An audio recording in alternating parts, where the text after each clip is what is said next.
Thank you, Chairman. I'd like to thank all of the colleagues and members for their contributions to the debate.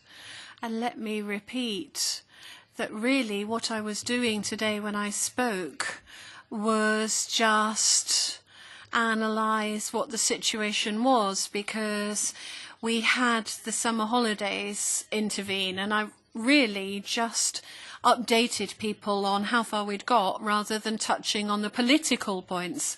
Now, if I may, I'd like to do the opposite and touch on the actual content of the proposal a bit more. First of all, I'd like to answer Anne. Now, the current presidency is in favour of maintaining the fund. Let me make that clear. Secondly, I would also like to recall that this is a proposal from the Commission. It was a proposal from the Commission that introduced the idea of farmers being included. It wasn't Miguel Port's idea. The whole question of farmers was something that was suggested by the European Commission. And Miguel felt, and I felt, that there was no point in a sector such as agriculture being included in this fund, because this fund is a very small fund for emergency situations and isn't appropriate for meeting agriculture's problems. So it made no sense whatsoever. It ran counter to the founding spirit of the fund to include agriculture. Having said that, it is worth bearing in mind that the fund has been underutilised. And Mr. Papastamkos said that even Greece only applied to the fund once. So I think that in spite of the fact there were some differences even within the political groups, I think there was some consensus too, namely that this should be an emergency instrument, as such should respond immediately, and therefore procedures need to be simplified hugely.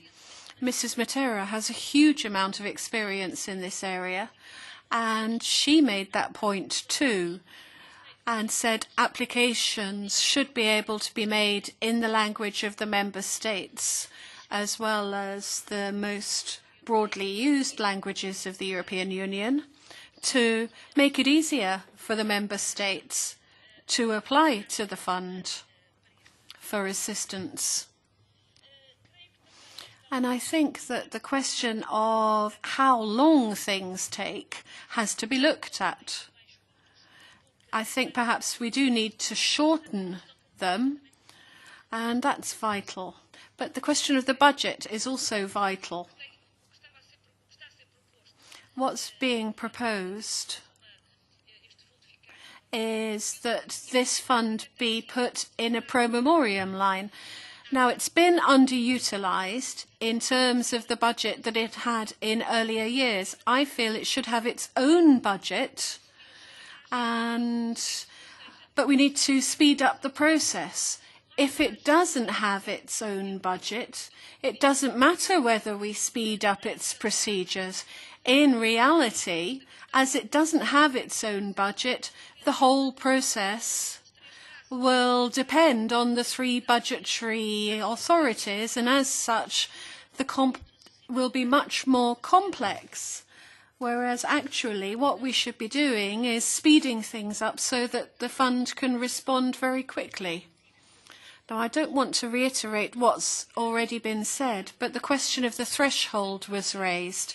We were suggesting reducing that from 500.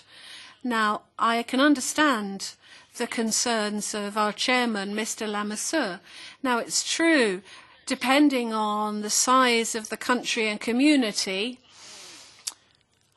500 becomes more or less important. But I think 200 was quite a good compromise. Maybe we could think about having 500 as a rule, but that could be reduced depending on the size of the community and the situation. Plus, let me recall that the Commission's proposal, and we agree with this, is that workers on temporary contracts or full-time contracts can be eligible for the fund. Now, we think that's very important. It is very important because relocations, I am concluding, Chairman, relocations often affect these kind of workers, or increasingly are affecting these kind of workers. And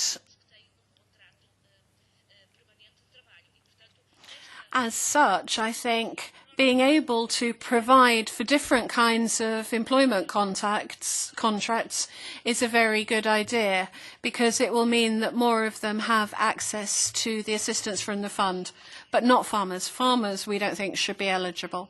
So in conclusion, let me say that I will take into account all of the issues that have been raised. We will continue this debate with the shadow rapporteurs as we think about compromise amendments. But I'd like to thank you for the amendments that you sent in. Thank you for the debate that we've had today.